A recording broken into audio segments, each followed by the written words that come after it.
Welcome to MaiCoin podcast number 1. My name is Jesse Knutson. I'm on the sales desk here at MaiCoin and MaiCoin Asset Exchange. With me is Alex Leo, the CEO and co-founder of MaiCoin, and we have Charlie Lee and Samson Mow. Welcome, guys. Welcome to Taiwan, the heart of the global revolution. Blockchain Island. Blockchain Island, as it's been called. The center of Bitcoin revolution, right? Exactly. Yeah, might be too hyperbolic of a start. All right, so you guys are here for Asia Blockchain Summit. So what do you think of the conference so far? I thought it was Asia Bitcoin Summit. No? No. Asia Litecoin Summit. Yeah, we changed it. ALS. Yeah. It's an unfortunate acronym. But, It's a good conference. I Yeah. saw It's some really good, yeah. Ferraris outside from BTSE. Yeah. That's always good advertising, right? Yeah. Nice low key. Yeah. Yeah. It's all about the investment, the technology. We're here for the technology. Exactly. So maybe we can start off with kind of introductions. Samsung, you're obviously CSO at Blockstream. Can you maybe talk a little bit about where your companies come from, what you guys do, what your main products are? Sure. So Blockstream was founded in 2014, based off of the sidechains white paper, and we've since taken that into production with the development of the Liquid network, which is an inter-exchange settlement network. It lets you move liquid bitcoins from exchange to exchange really rapidly, and you can also issue tokens and assets on the chain as well. And it's at the native level, so it's the same level as, say, Bitcoin. So you can have native multi-sig, hardware wallet for all the tokens in Liquid, and so on. Okay, so for like an exchange like us, how do we use this? Well, you'd sign up and then join the federation, and then you would get a... Join the federation. Yeah, join the federation. Then you get a box. It's a functionary, we call it a functionary box. Yeah. So it's this hardware, it's kind of like a miner, Yeah. which is extending the Liquid blockchain. And then you basically put it in your data center, don't tell anyone where it is, and you're kind of securing the Liquid blockchain. Yeah. And then you'd be able to peg in and peg out Bitcoins.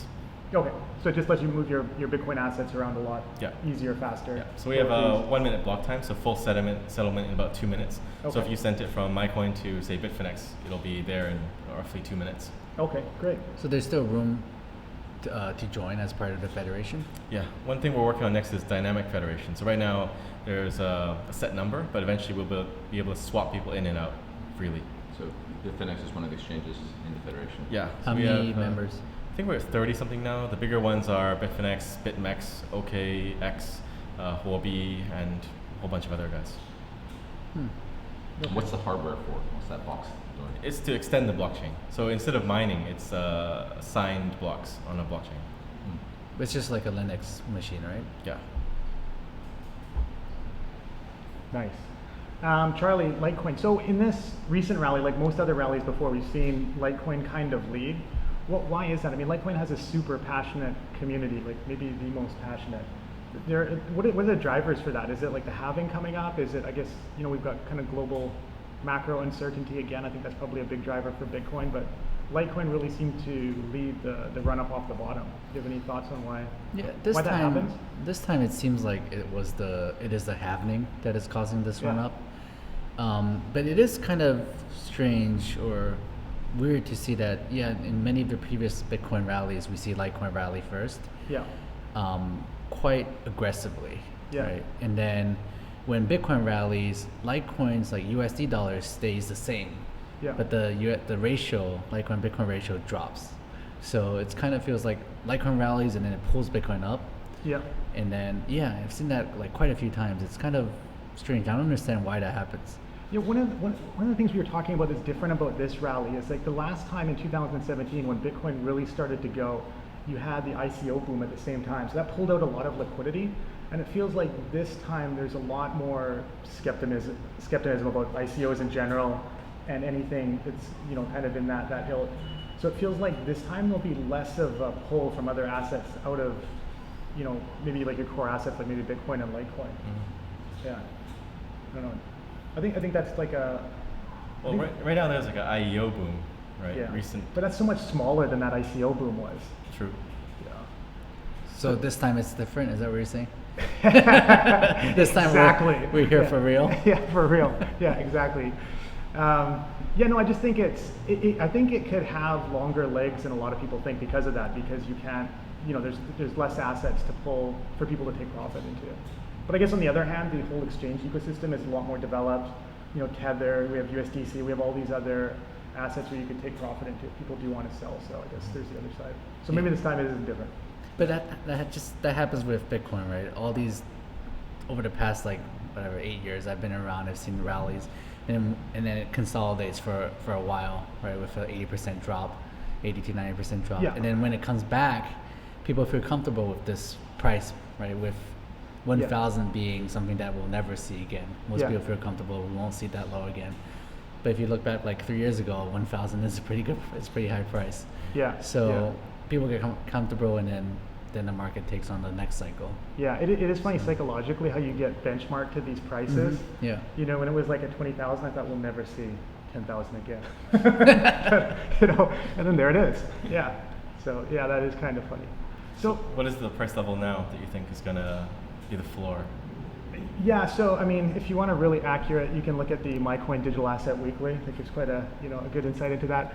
No, I kind of think that, the Meyer multiple is something that's kind of interesting, right? 200-day moving average, and we hit 2.5, and if you look back historically, when we hit that 2.5 level, you often get a 20 or 30% pullback. So I think that means we could come back to 8,000, but at the same time, I feel like sentiment is so much better this time around, and there's no ICO boom to pull away from that. So I think, maybe there's a chance we don't go down that low, but we'll see. I think it's a longer term thing, right? So it's fun to guess those short and midterm price levels, but I mean, it doesn't really.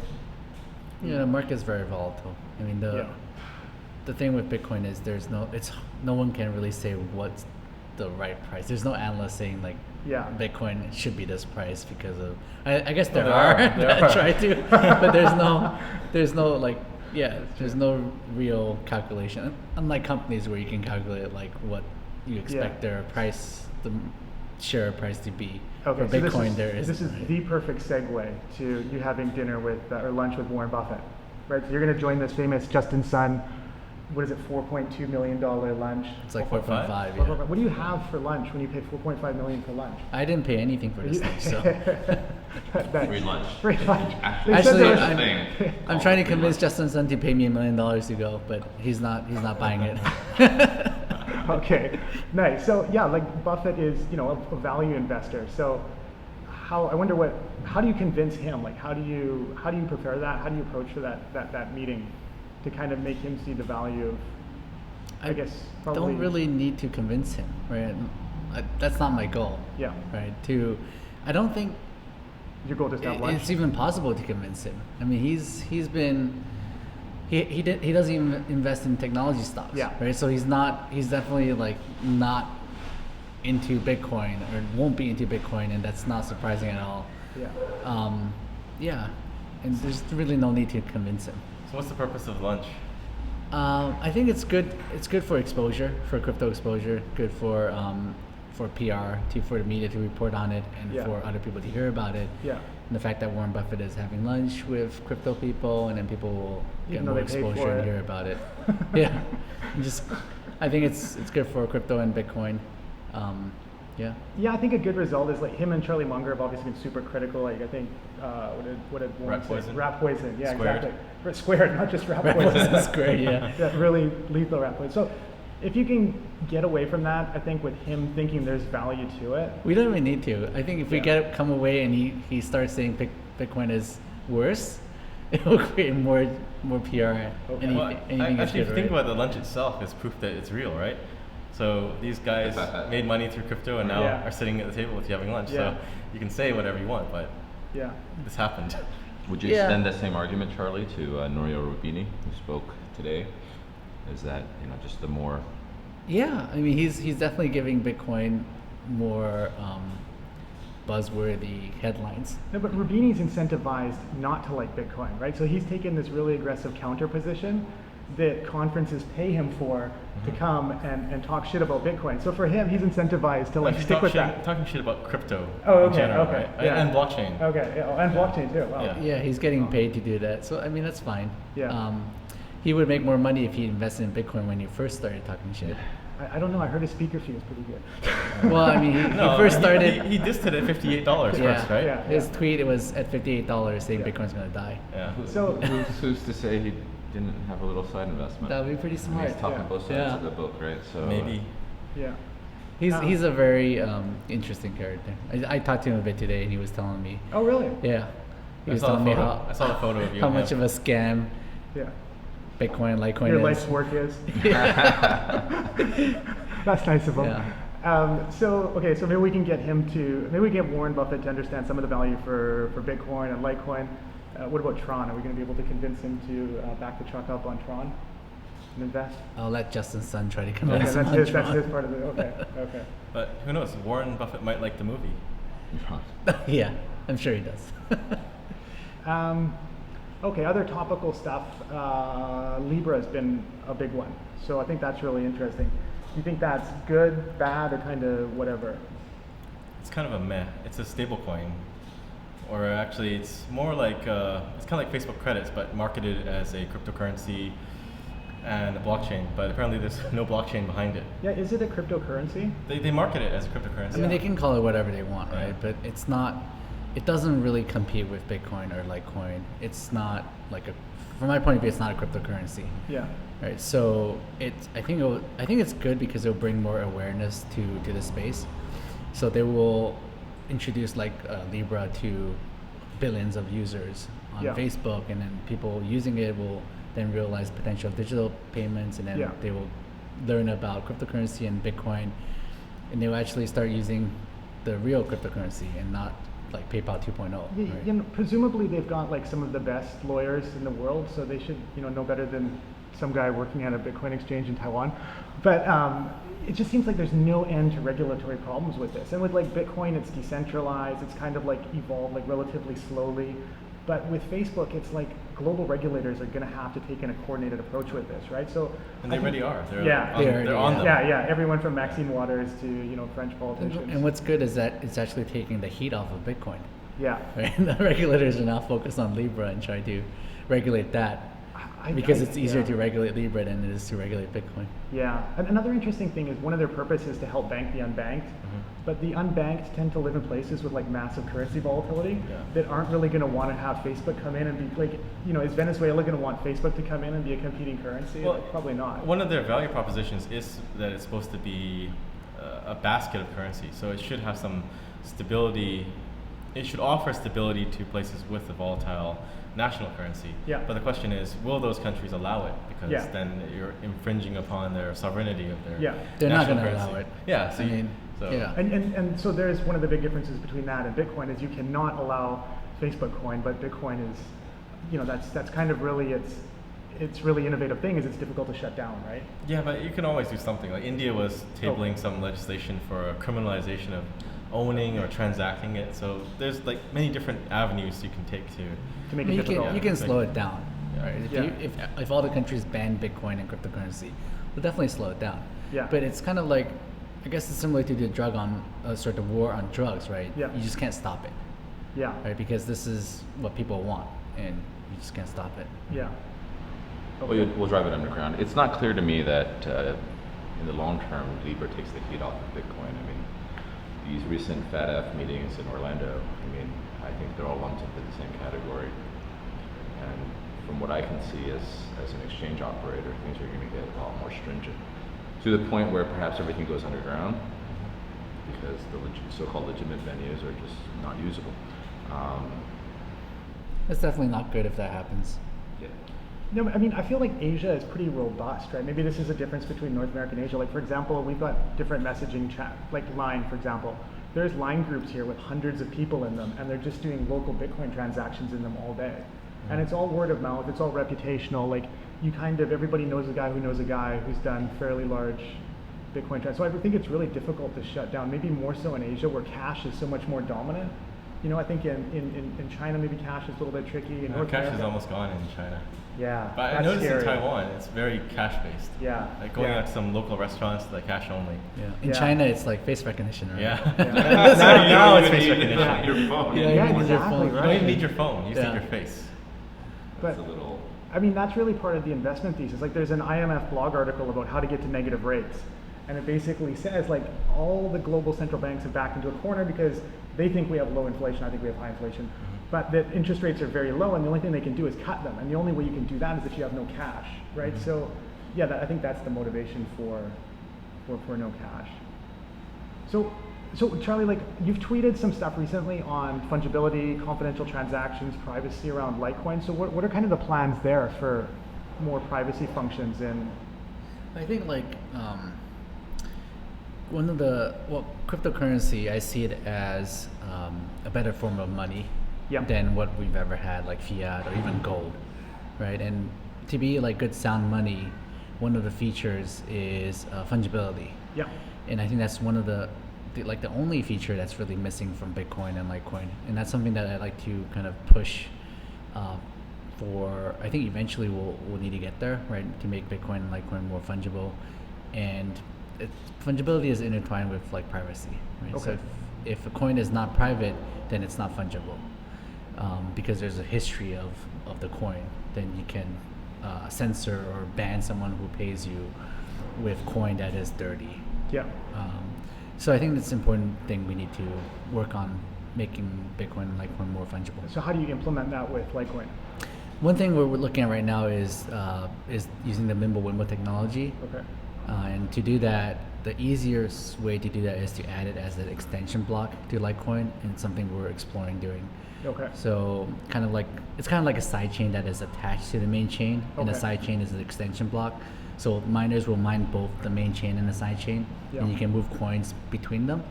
And once you're on the extension block, then you're just doing Mimblewimble. So and everything is private, and then you can pull coins back out into the main chain. Okay. So that will make Monero obsolete. I'm wearing Monero socks right now, by the way. Yeah, Monero's dead. No, I mean, we'll see, right? I mean, it's not.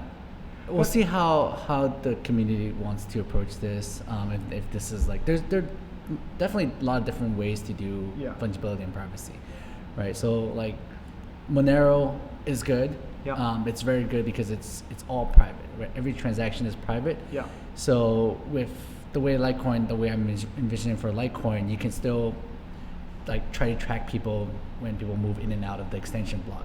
But with Monero, it's better privacy. Okay. So it's enhanced privacy. It's not on the same level as something like Monero. Yeah, but the Monero also has the downside of scalability problems, right? Yeah. Because the blockchain just keeps growing like really big. Yeah. Whereas with Mimblewimble, it actually solves, or it does good privacy with good scalability.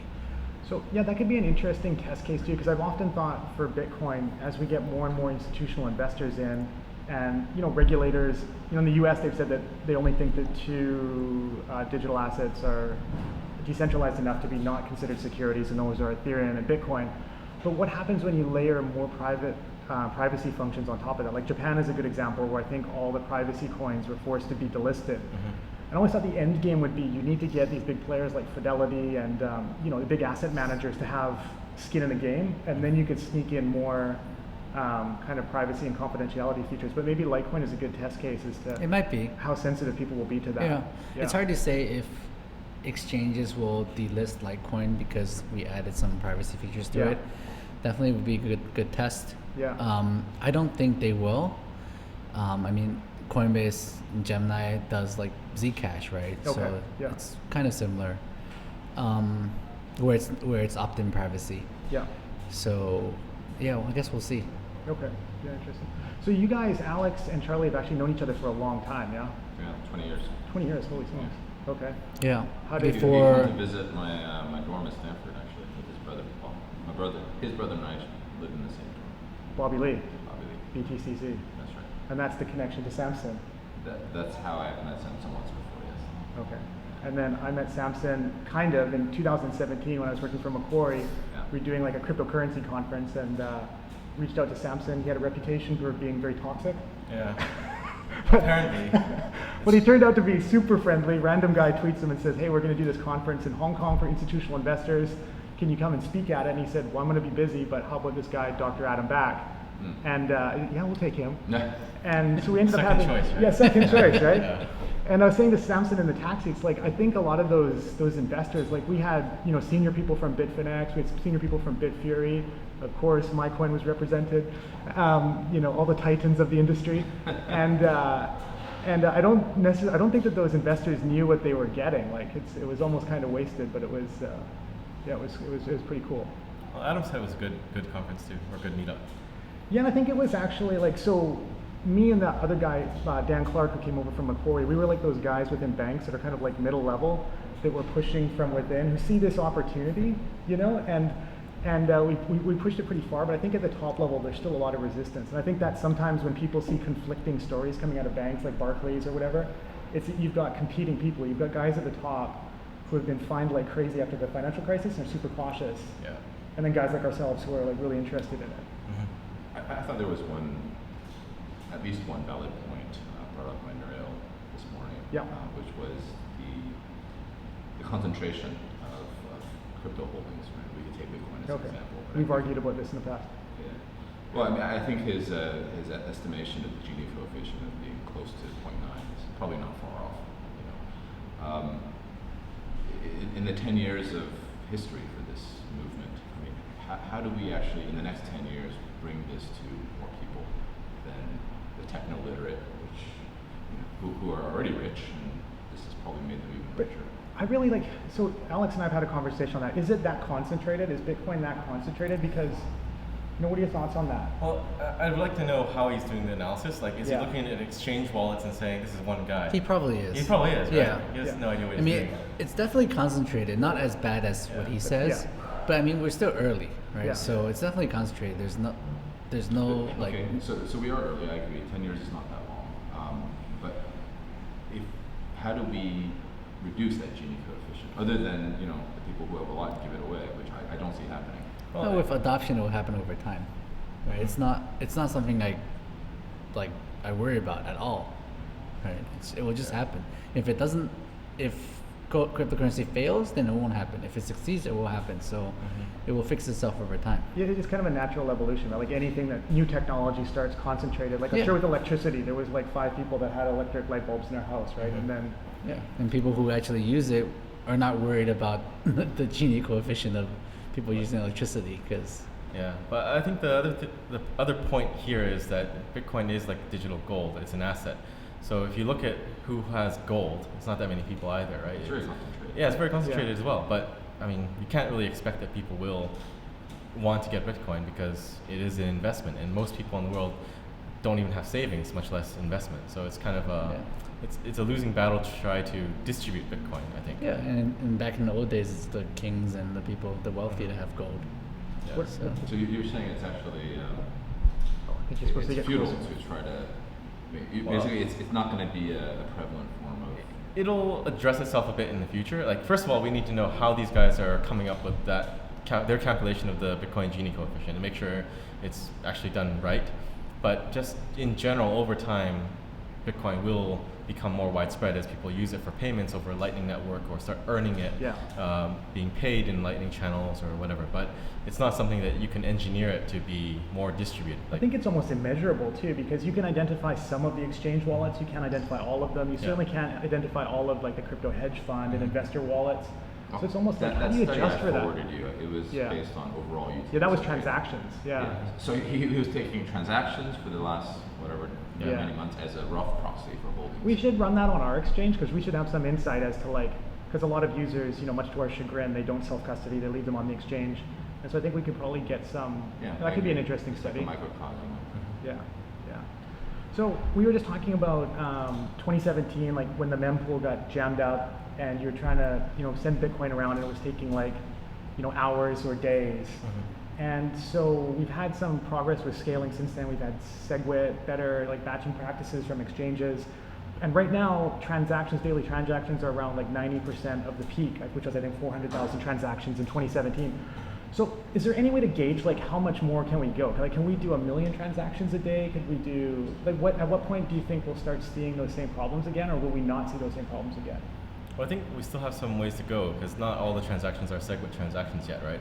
So as more people are switching to SegWit, that should give us more transactions a day. And I think there still are a few big offenders in terms of batching. Sure. I think Coinbase is not batching yet still, right? I don't know. They might be. They might be, but there's a lot of people that are not upgraded, either not upgraded or not batching. Yeah. I think initiatives like Bitcoin Optech are useful because What's they're that? it's this initiative I think started by Chaincode and a few other guys where they're trying to educate different companies on how to upgrade or help them with upgrades or just giving general advice, but communicating technical issues to different exchanges and businesses in the space. Yeah. Okay. Like the companies, they won't really upgrade unless they feel the pain. Right? Yeah. So Not even. So, for example, like Even some of the big exchanges, it's just a priority thing.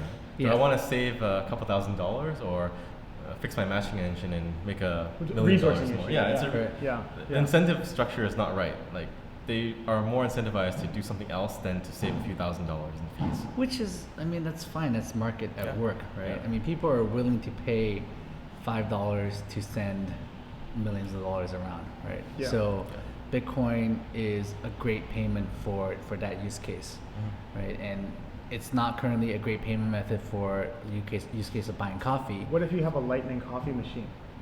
Yeah, Then yeah. it's a great use case. Yeah, I mean, and Lightning will come. I don't think there's no rush, right? Bitcoin Yeah. is not going to die because it can't service the people who want to buy coffee with Bitcoin today. But the other part is also, it is an open market. So even if everybody upgraded to SegWit transactions, everybody was batching and doing everything in the most optimal way possible, someone can just spend money and take up block space. That's like true. Veriblock, I think it's still Yeah. like a good chunk of Bitcoin Yeah, yeah. transactions a day. And all you need is some other protocol that's kind of parasitic to Bitcoin that has their own token to incentivize use, It's like and then tragedy of the commons, like a Satoshi Dice thing, which Yeah. is yeah. It is because every transaction costs the same, no Yeah. matter if you're moving $1 million or if you're moving $1. It Yeah. costs the same because it's based on the size of the space you're taking up on the blockchain. Yeah. I think So- people just have to be okay in general that they have to pay a market rate, and the market rate will change based on Yeah. demand, and it's an open market. Yeah. Charlie, you recently did you meet with Andrew Yang, or did you just have a photo, or what happened there? It's hard to not meet with him when you had a photo with him, right? So- Unless I it's love, photoshopped. I love the engineering mind. Yeah, this is true. Okay, Yeah, what I meant was, I- did you talk with him? Did you have a conversation? Or Yeah, was we it had just- a Was conversation. he like a random guy who said, like at a conference where he sees Charlie Lee and wants a photo? Was that what Andrew Yang was like? Maybe. No, we had a short meeting, Okay. just talk about stuff. Yeah. Okay. I what- actually wasn't gonna like publicly talk about meeting him, but he posted that picture of us. So Okay. Because you're so famous. because yeah, What were your impressions, Charlie? I've been watching him from afar, but you know. he's a cool guy. I mean, definitely a politician, right? So, Okay. he has a good spiel. I mean, I think it's cool to have like an Asian American running for president, and he has a good Taiwanese following. American. A Taiwanese American. Sorry, my bad. Gotta be so exact. Yeah. I guess you guys are pretty proud of. We are. of Well, I him, mean, huh? I'm a Canadian. Like I'm a Norwegian Estonian. So yeah, I gotta know how I can Jesse's lay claim actually to more him. proud of that fact. Well, my daughter's half Taiwanese, so yeah, I'll claim it. Yeah. Yeah. So, Yeah. I mean, after this round of debates, I mean, do you think he stands a chance? He's fighting an uphill battle. I mean, Yeah. during the debates, he got like 3 minutes of talking when other people got Yeah, they like said he unplugged 5 him. to 11. Yeah. Right. So I mean, he's fighting an uphill battle, and that's the thing with like the American democracy, right? Like if you have like certain people have an advantage. Yeah. Right? So But what is it? I mean, after the 2 days of debates, I mean, Harris got all the airtime because she kind of called Biden out on his past. But to me, you have to like, yeah, I guess maybe the strategy is to create controversy and get, yeah. But what is his feel for like? What is your feel for his thoughts on like cryptocurrency? For cryptocurrency, I believe he's a libertarian. Okay. He understands cryptocurrency. He wants to like more clear regulation. Yeah. Right. Right now, it's just so unclear what cryptocurrency is. How is it taxed? And he just wants everything to be more clear and Yeah. push towards just clear regulation. And I thought he was a socialist. 'cause yeah, he I was like, wants to isn't airdrop that money. a little? Is Like there it's a when you go fundamental- far enough on the thing, you kind you of come like. back around again. But yeah, okay, maybe we could talk a little bit about the regulations, because so when we pitch to regulators, like Alex and I spend a lot of time trying to meet with our regulators here and pitch the good of this industry for the Taiwanese economy. You often have like a chart where it's like not okay to okay, and I kind of feel like the U.S., like China, is way over on the not okay side, because obviously there's like ideological conflicts But I kind of feel like the US is maybe over there too, because not only are they a massive incumbent, they're like the biggest economy, the strongest capital market, but the regulatory system seems to be a mess with the SEC, CFTC, FINTRA, every state has its own thing. It's hard to say like who's deciding, right? Yeah. The problem is no one knows like who's deciding. And I think the other thing is they're afraid to make a decision. Oh yeah, that's common right? globally. So they're like, if you do something wrong and we decide later that's wrong, we'll punish you. Yeah. But we're not going to tell you what's wrong today. That does seem pretty bad, doesn't it? I mean, whether it's IRS on the taxation side or the recent SEC enforcements, they get you. It's the gotcha comes afterwards. Yeah, and then I think that when I was working at Coinbase, like we try really hard to get states to give us an okay. Like, you don't have to tell us what's legal or what's not legal, but just say what we're doing right now is okay, and you won't punish us later. And once we got that, like a very informal okay, then we're good to go. And then we obviously we had to get like MTLs for all the states that do MTLs, but it's a mess. Yeah. You guys travel the world. What are your thoughts on what seems to be among the most friendly jurisdictions?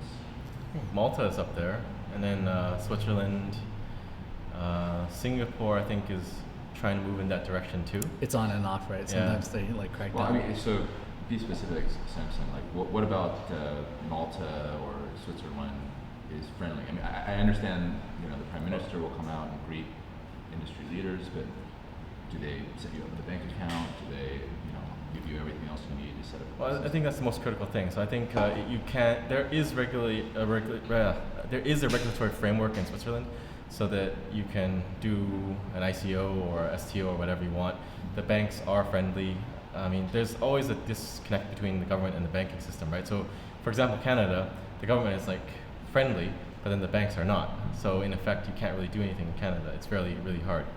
But I think But is it because the banks like are afraid of the government, even though they're friendly publicly? They're like privately telling the banks don't do it.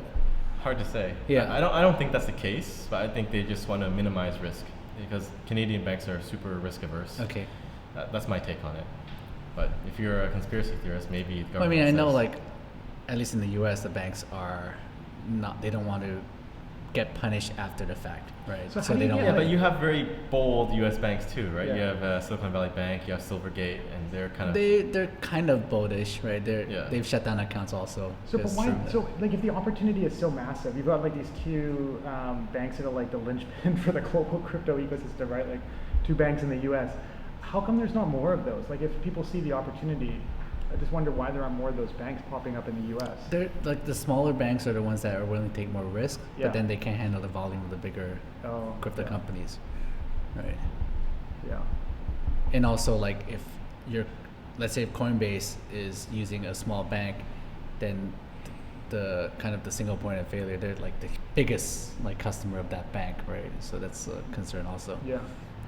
I think after having worked in a bank, I just think that the culture globally is that people got so punished after the global financial crisis in terms of fines, like billions and billions of dollars, is that they're just so risk averse, and that anything isn't something they've already done, they're just not going to do it.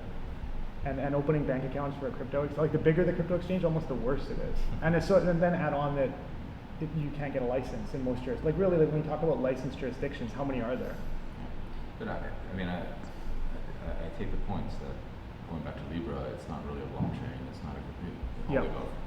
But I think the one thing they will do is they'll pry that conversation open. They're getting the pushback and the flack now, but when all is said and done, I do think they will normalize banking for the rest of us. Yeah, or they might normalize us not getting banking. They'll get banking. But we'll get an answer one way or another, right? The worst is just not getting an answer. Yeah. It's not clear how they plan to let people cash out. If it's just a basket stablecoin, like can you actually take a currency, convert it to like a rupee or something? I suspect that the 100 odd nodes they're recruiting, of which they have 20 or 30 so far. Coinbase is one. Coinbase is one. They'll probably try to distribute geographically, and that node will be responsible for the local conversion. Yeah. That's just my. I mean, I think it could be interesting. Like if it trades on exchange, if it's like WeChat Pay, then that's probably the devil. That's not good. But if it trades on exchanges, and especially if people can self custody, that's the real difference maker, right? I mean, that's the difference between what I think is an interesting STO and something that is just securitization, is if you can self-custody and move it around. So on that point, I know there are various choices for token issuance out there. After my panel this morning with the lawmaker and the regulator, actually the regulator who was number 2 at the FSC, he pulled me aside. We had a good chat for about 15 minutes afterwards. He was very keen to do this carbon token. The observation is that carbon, well, if you believe in the fact that it does change the environment, that it should be a global issue. But if you look at the market mechanism for carbon, they're still very lumpy. So a ton of carbon goes for roughly $12 in China and closer to $30 in Europe and Canada. So theoretically, people should be arbing this, but you cannot in practical terms. So what we wish to do there, what we wish to do here in Taiwan with an initial 50,000 tons of carbon is to tokenize it, and it becomes globally liquid. Right. In your opinion, gentlemen, what's the best blockchain to issue this token on? Probably on Liquid. Sounds like it. Let's hear it, Samson. Give me the pitch. Well, okay. So you could probably do it on Ethereum, but then you're using a smart contract to achieve a very simple objective, which is to have a cryptographic token. So for Liquid, you're just creating a token. You run the Liquid client and then run a command, issue token, and then you have it. And you can self-custody that. You can keep it in a hardware wallet. You can keep it in a mobile wallet soon. Is the distribution of this token limited to this 30-odd exchanges on the Liquid network? No, because anyone can download the client. So it's permissionless. So if you go back to Libra, I think you have to KYC yourself before you can use Libra, their mobile wallet. Sure. But for Liquid, you just download the software, run it, and then you can take the token. So it's totally portable. Okay. And then, sorry. Yeah, elaborate on the advantages over Ethereum. Well, you have to create a smart contract, audit your smart contract. You're doing a lot of extra work just to have a token. So our thinking is just make the token, skip the smart contract. Because most people aren't really using Ethereum for the smart contract. They're just doing it to get the token. So skip the middle part. Should we issue on Litecoin, Charlie? Can't. Well, I mean, on Litecoin, you would have to be using like a Color coin. Yeah, like Omni or something. Yeah. Right. So I mean, Litecoin is not well suited for that. Liquid is probably your. Yeah. So kind of the same thing.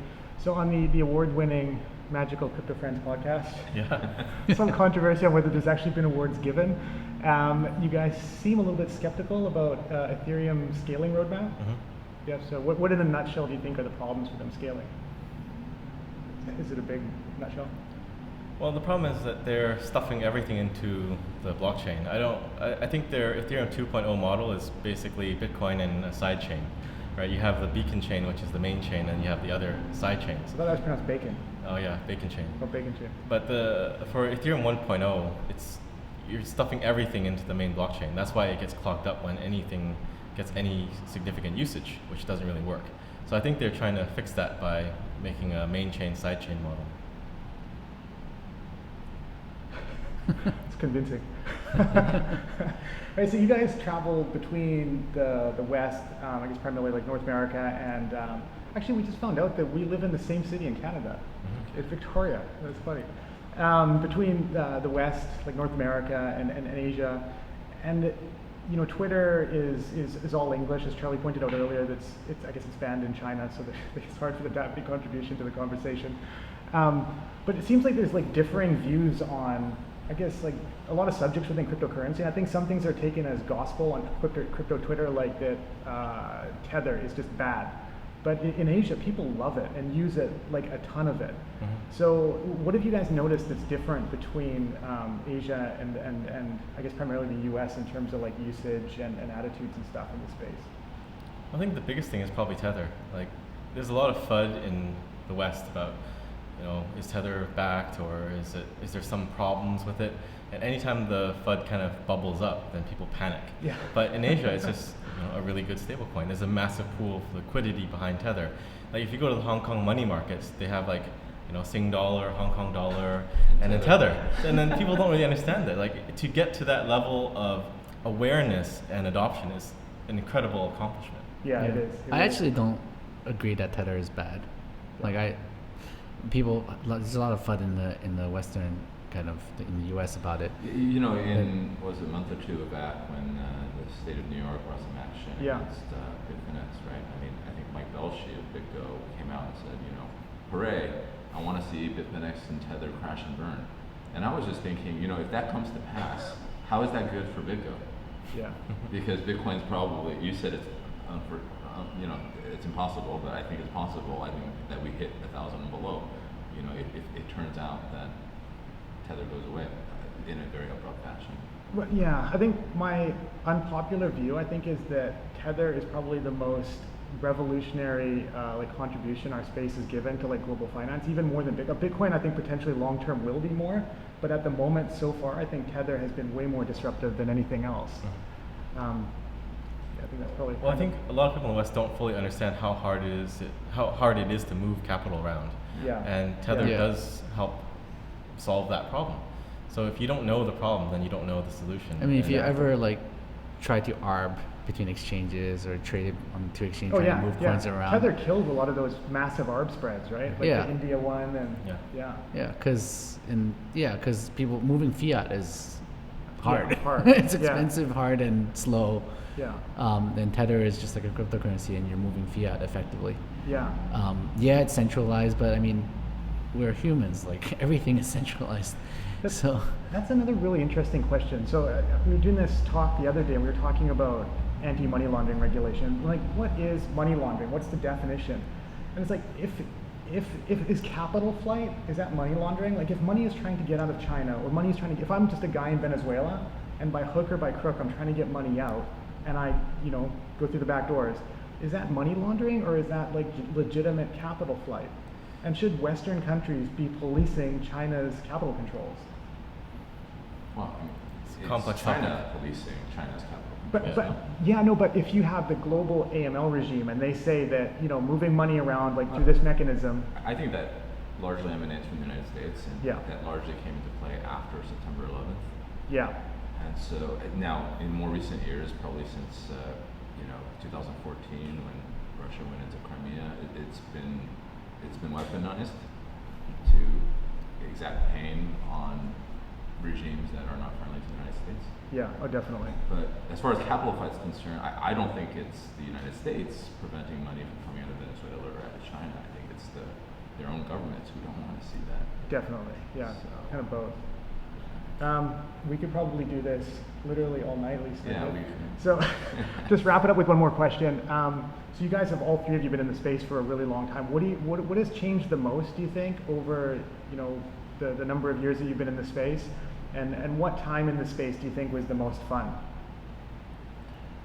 Go For me, it was when Charlie sold me my first Litecoin back in 2013. I went to his Google parking lot and I wrote him a check, and he was like, "How much was Litecoin back then?"